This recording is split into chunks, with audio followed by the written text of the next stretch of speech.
A. Yes, indeed, learning from adversity is the third of the 7 principles. But few people know that every adversity brings with it the seed of an equivalent advantage. Still fewer people know the difference between temporary defeat and failure. If this knowledge were generally known, I would be deprived of one of my strongest weapons of control over human beings. Q. But I understood you to say that failure is one of your greatest allies. I got the impression from your confession that failure causes people to lose ambition and quit trying, and then you take them over without opposition on their part. A. That is just the point. I take them over after they quit trying. If they knew the difference between temporary defeat and failure, they would not quit when they meet with opposition from life. If they knew that every form of defeat, and all failures, bring with them the seed of unborn opportunity, they would keep on fighting and win. Success usually is but one short step beyond the point where one quits fighting.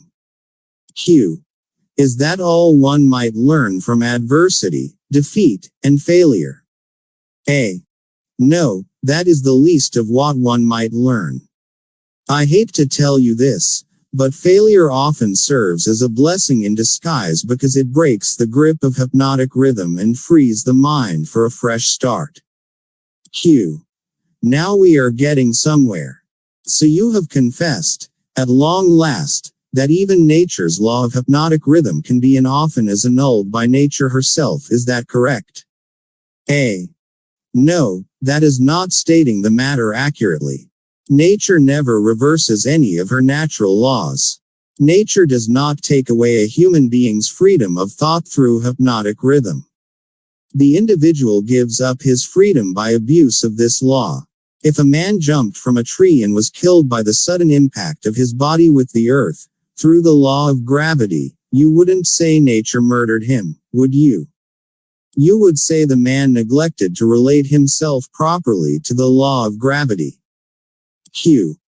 I am beginning to see. The law of hypnotic rhythm is capable of both negative and positive application. It may drag one down to slavery through loss of the privilege of freedom of thought, or it may help one rise to great heights of achievement through the free use of thought, depending on how the individual relates himself to the law. Is that correct? A. Now you have it right. Q. But what about failure? One does not fail intentionally, with purpose aforethought. No one encourages temporary defeat. These are circumstances over which the individual often has no control whatsoever. How, then, can it be said that nature does not take away one's freedom of thought when failure destroys ambition, willpower, and the self-confidence essential to make a fresh start? A. Failure is a man-made circumstance. It is never real until it has been accepted by man as permanent. Stating it another way, failure is a state of mind. Therefore, it is something an individual can control until he neglects to exercise this privilege. Nature does not force people to fail. But nature does impose her law of hypnotic rhythm upon all minds, and through this law gives permanency to the thoughts which dominate those minds. In other words, failure thoughts are taken over by the law of hypnotic rhythm and made permanent if the individual accepts any circumstances as being permanent failure. That same law just as readily takes over and makes permanent thoughts of success. Failure is a state of mind. Therefore, it is something an individual can control until he neglects to exercise this privilege. Can this be true? Has Hill convinced you that failure is a man-made circumstance? I believe he makes a compelling case. If I look closely at my life, my own successes and failures in business, mistakes, and missteps, can I claim that anyone is responsible other than myself? Will a personal inventory of your life yield different results? Hill has helped me place a different value on failure than I did in the past. Q. What part, then, does failure play in helping an individual break the grip of hypnotic rhythm after that law has been fastened upon his mind? A. Failure brings a climax in which one has the privilege of clearing his mind of fear and making a new start in another direction. Failure proves conclusively that something is wrong with one's aims or the plans by which the object of these aims is sought. Failure is the dead end of the habit path one has been following, and when it is reached it forces one to leave that path and take up another, thereby creating a new rhythm. But failure does more than this. It gives an individual an opportunity to test himself wherein he may learn how much willpower he possesses. Failure also forces people to learn many truths they would never discover without it. Failure often leads an individual to an understanding of the power of self-discipline without which no one could turn back after having once been the victim of hypnotic rhythm. Study the lives of all people who achieve outstanding success in any calling and observe, with profit, that their success is usually in exact ratio to their experiences of defeat before succeeding. Failure brings a climax in which one has the privilege of clearing his mind of fear and making a new start in another direction. Q. Is this all you have to say of the advantages of failure? A. No, I have barely begun. If you want the real significance of adversity, failure, defeat, and all other experiences which break up a human being's habits and force him to form new habits, watch nature at her work. Nature uses illness to break the physical rhythm of the body when the cells and organs become improperly related. She uses economic depressions to break the rhythm of mass thought when great numbers of people become improperly related through business, social, and political activities. And she uses failure to break the rhythm of negative thought when an individual becomes improperly related to himself in his own mind. Observe carefully and you will see that everywhere in nature there is always at work a natural law which gives eternal change to all matter, all energy, and to the power of thought. The only permanent thing in the universe is change. Eternal, inexorable change through which every atom of matter and every unit of energy has the opportunity to properly relate itself to all other units of matter and energy, and every human being has the opportunity and the privilege of properly relating himself to all other human beings no matter how many mistakes he makes, or how many times or in what ways he may be defeated. When mass failure overtakes a nation, such as the 1929 World Business Depression, the circumstance is in perfect harmony with nature's plan to break up man's habits and give out fresh opportunities. The beauty of publishing this book now, during the current economic turmoil, is that nature is once again breaking up man's habits and presenting fresh opportunities. Q. What you are saying intrigues me. Am I to understand that hypnotic rhythm has something to do with the way people relate themselves to one another? A. That abstract, elusive thing called character is nothing but a manifestation of the law of hypnotic rhythm. Therefore, when speaking of one's character it would be proper to say his thought habits have been crystallized into a positive or negative personality, through hypnotic rhythm. One is good or bad because of the knitting together of his thoughts and deeds through hypnotic rhythm. One is bound by poverty or blessed with abundance because his aims, plans, and desires, or lack of them, have been made permanent and real by hypnotic rhythm. Q. Is that all you have to say of the connection between hypnotic rhythm and human relationships? A. No, I have just begun. Remember, while I am talking I am speaking of the influence of hypnotic rhythm in connection with all human relationships. Men who succeed in business do so entirely because of the way they relate themselves to their associates and to others outside of the business. Professional men who succeed do so largely because of the manner in which they relate themselves to their clients. It is much more important for the lawyer to know people and to know the laws of nature than it is to know the law. And the doctor is a failure before he starts unless he knows how to relate himself to his patients so as to establish their faith in him.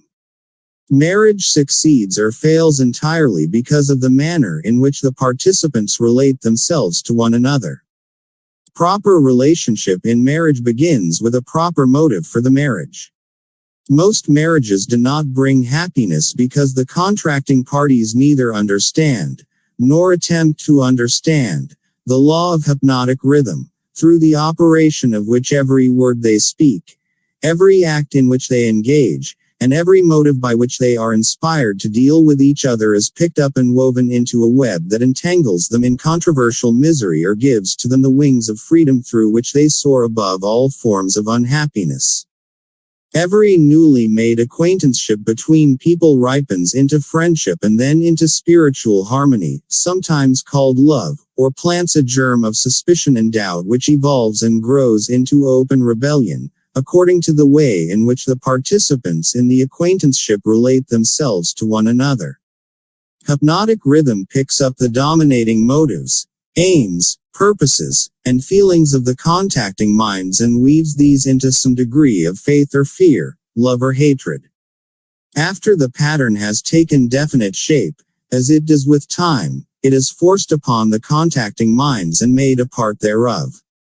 In this silent way does nature make permanent the dominating factors of every human relationship. In every human relationship the evil motives and the evil deeds of the contacting individuals are coordinated and consolidated into definite form and subtly woven into that all-important human trait known as character.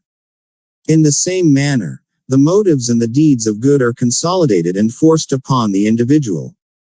You see, therefore, it is not only one's deeds but also one's very thoughts which determine the nature of all human relationships.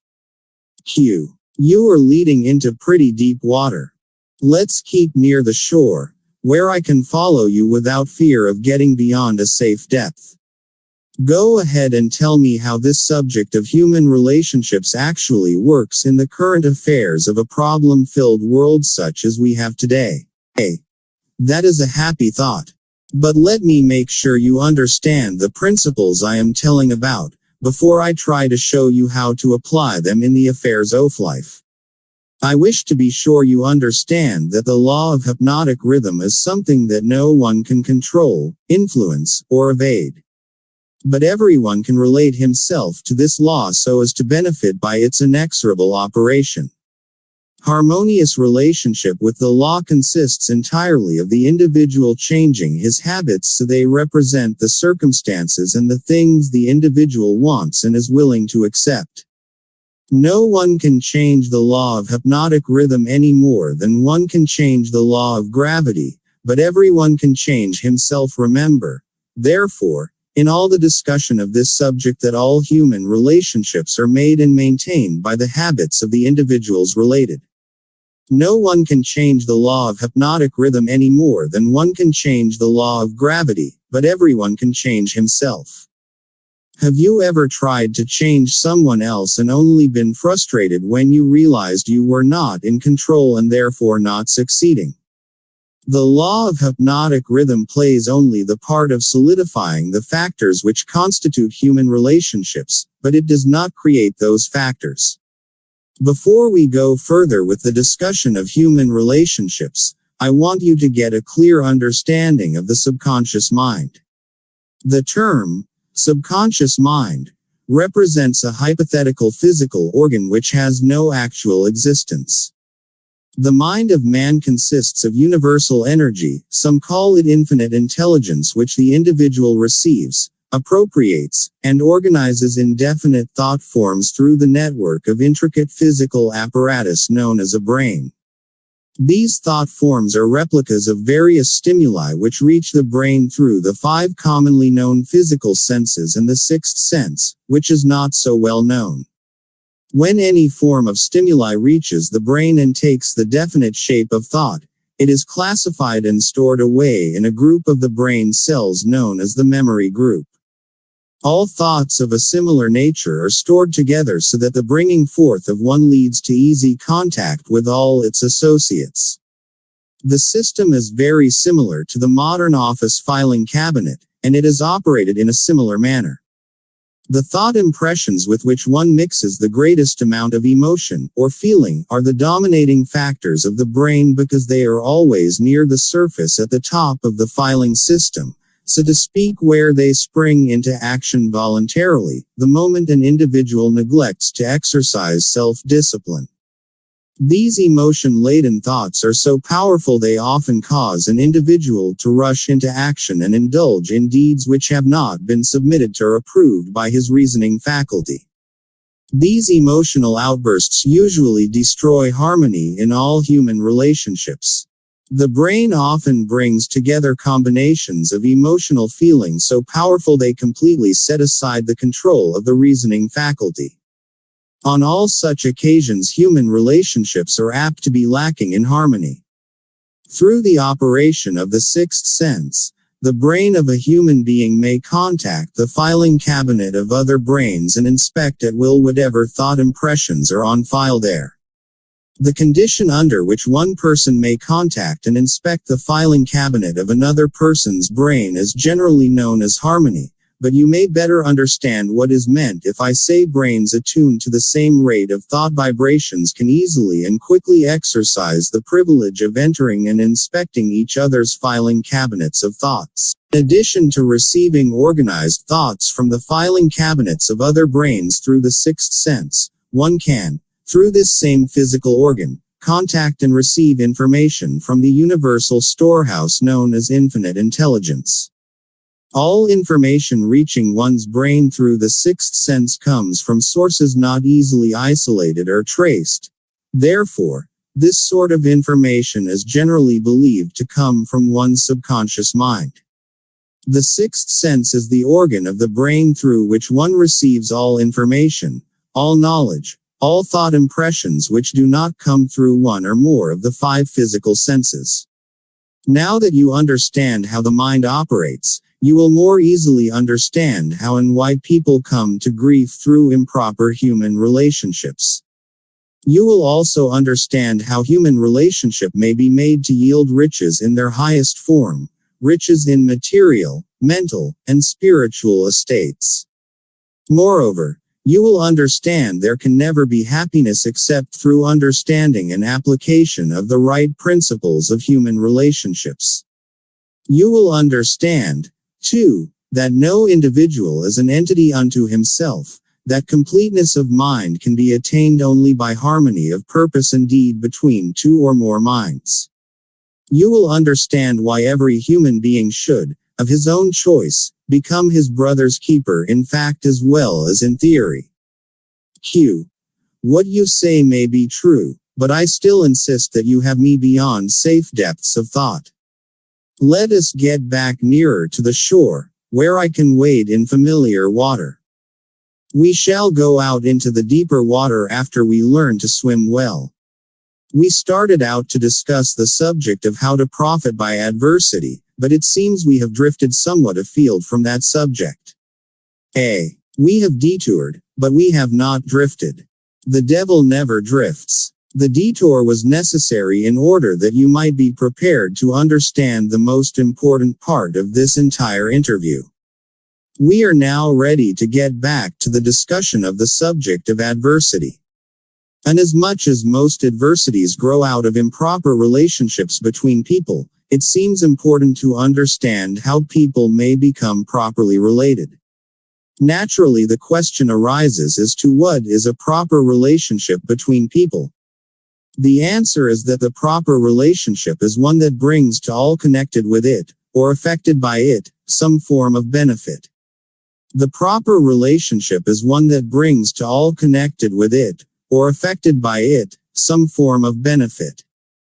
Take a moment to inventory your relationships, at home, at work, and at play. List the relationships that seem in need of improvement and keep them in your mind as you continue reading. Q. What, then, is an improper relationship? A. Any relationship between people which damages anyone or brings any form of misery or unhappiness to any of the individuals. Q. How can improper relationships be corrected? A. By change of mind of the person causing the improper relationship, or by changing the persons to the relationship. Some minds harmonize naturally while others just as naturally clash. Successful human relationships, to endure as such, must be formed of minds that naturally harmonize, quite aside from the question of having common interests as a means of bringing them into harmony. When you speak of business leaders who succeed because they know how to pick men, you might more correctly say they succeed because they know how to associate minds which harmonize naturally. Knowing how to pick people successfully for any definite purpose in life is based upon ability to recognize the types of people whose minds naturally harmonize. Remember Hill's definition of the master mind: harmonious coordination of two or more minds working to a definite end. Q. Stay focused on adversity, if you will. If there are possible benefits to be found through adversity, name some of them. A. Adversity relieves people of vanity and egotism. It discourages selfishness by proving that no one can succeed without the cooperation of adversity. Forces an individual to test his mental, physical, and spiritual strength. It thus brings him face to face with his weaknesses and gives him the opportunity to bridge them. Adversity forces one to seek ways and means to definite ends by meditation and introspective thought. This often leads to the discovery and use of the sixth sense through which one may communicate with infinite intelligence. Adversity forces one to recognize the need for intelligence not available except from sources outside of one's own mind. Adversity breaks old habits of thought and gives one an opportunity to form new habits. Therefore, it may serve to break the hold of hypnotic rhythm and change its operation from negative to positive ends. Q. What is the greatest benefit one may receive through adversity? A. The greatest benefit of adversity is that it may, and generally does, force one to change one's thought habits, thus breaking and redirecting the force of hypnotic rhythm. Q. In other words, failure always is a blessing when it forces one to acquire knowledge or to build habits that lead to the achievement of one's major purpose in life. Is that correct? A. Yes, and something morel failure is a blessing when it forces one to depend less upon material forces and more upon spiritual forces. Many human beings discover their other selves, the forces which operate through the power of thought, only after some catastrophe deprives them of the full and free use of their physical bodies. When a man can no longer use his hands and his feet, he usually begins to use his brain. Thus he puts himself in the way of discovering the power of his own mind. The devil brings in the other self, here, revealing how we can use our power of thought and our other selves to discover our true power and major purpose. Q. What benefits may be derived from the loss of material things, money, for example? A. The loss of material things may teach many needed lessons, none greater, however, than the truth that man has control over nothing and has no assurance of the permanent use of anything except his own power of thought. Q. I wonder if this is not the greatest benefit available through adversity. A. No. The greatest potential benefit of any circumstance which causes one to make a fresh start is that it provides an opportunity to break the grip of hypnotic rhythm and set up a new set of thought habits. New habits offer the only way out for people who fail. Most people who escape from the negative to the positive operation of the law of hypnotic rhythm do so only because of some form of adversity which forces them to change their thought habits. Q. Isn't adversity apt to break one's self-reliance and cause one to give up hope? A. It has that effect on those whose willpower is weak through long-established habits of drifting. It has the opposite effect on those who have not been weakened through drifting. The non-drifter meets with temporary defeat and failure, but his reaction to all forms of adversity is positive. He fights instead of giving up, and usually wins. Life gives no one immunity against adversity, but life gives to everyone the power of positive thought, which is sufficient to master all circumstances of adversity and convert them into benefits. The individual is left with the privilege of using or neglecting to use his prerogative right to think his way through all adversities. Every individual is forced either to use his thought power for the attainment of definite, positive ends, or by neglect or design use this power for the attainment of negative ends. There can be no compromise, no refusal to use the mind. The law of hypnotic rhythm forces every individual to give some degree of use, either negative or positive, to his mind, but it does not influence the individual as to which use he will make of his mind. The non-drifter meets with temporary defeat and failure, but his reaction to all forms of adversity is positive.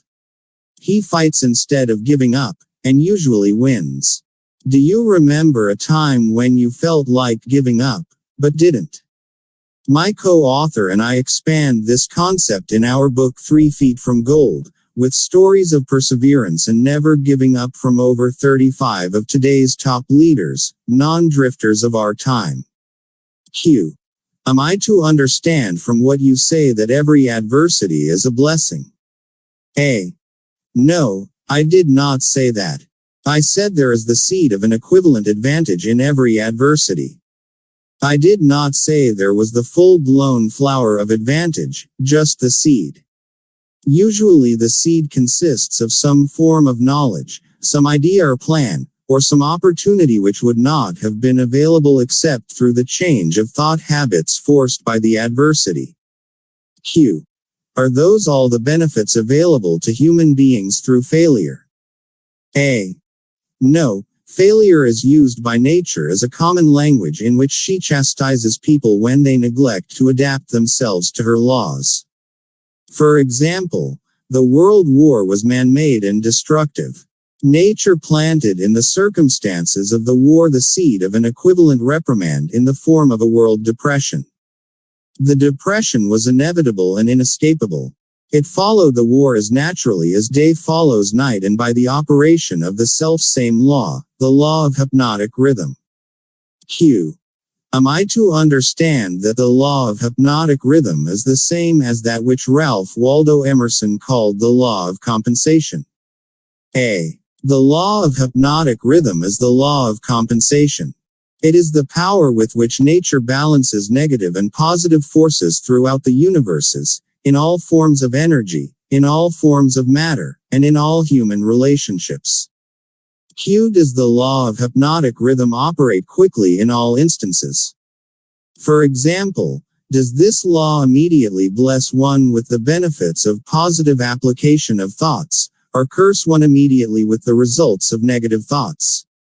The law operates definitely but not always swiftly. Both the benefits and the penalties incurred through the law by individuals may be harvested by others, either before or after their death. Observe how this law works by forcing upon one generation of people the effects of both the sins and the virtues of preceding generations. In the operation of all of nature's laws, the fourth dimension, time, is an inexorable factor. The length of time consumed by nature in the relation of effects to their causes depends, in every instance, on the circumstances at hand. Nature grows a pumpkin in 3 months. A good-size oak tree requires 100 years. She converts a hen's egg into a chicken in 4 weeks, but she requires 9 months to convert the egg of a human being into an individual. Life gives no one immunity against adversity, but life gives to everyone the power of positive thought, which is sufficient to master all circumstances of adversity and convert them into benefits. Has nature created the current economic turmoil to allow us once again to convert our own personal adversities into benefits? Chapter 12. Environment, Time, Harmony, and Caution. Q. I now have a better understanding of the potentialities of adversity and failure. You may go ahead, now, with your description of the next to the 7 principles. What is your next principle? A. The next principle is environmental influence. Q. Go ahead and describe the working principle of environmental influences as a determining factor in human destinies. A. Environment consists of all the mental, spiritual, and physical forces which affect and influence human beings. Q. What connection, if any, is there between environmental influences and hypnotic rhythm? A. Hypnotic rhythm solidifies and makes permanent the thought habits of human beings. Thought habits are stimulated by environmental influences. In other words, the material on which thoughts are fed comes from one's environment. Thought habits are made permanent by hypnotic rhythm. Q. What is the most important part of one's environment, the part which determines, more than all others, whether an individual makes positive or negative use of his mind? A. The most important part of one's environment is that created by his association with others. All people absorb and take over, either consciously or unconsciously, the thought habits of those with whom they associate closely. Q. Do you mean by this that constant association with a person whose thought habits are negative influences one to form negative thought habits? A. Yes, the law of hypnotic rhythm forces every human being to form thought habits which harmonize with the dominating influences of his environment, particularly that part of his environment created by his association with other minds. Q. Then it is important that one select one's close associates with great care. A. Yes, one's intimate associates should be chosen with as much care as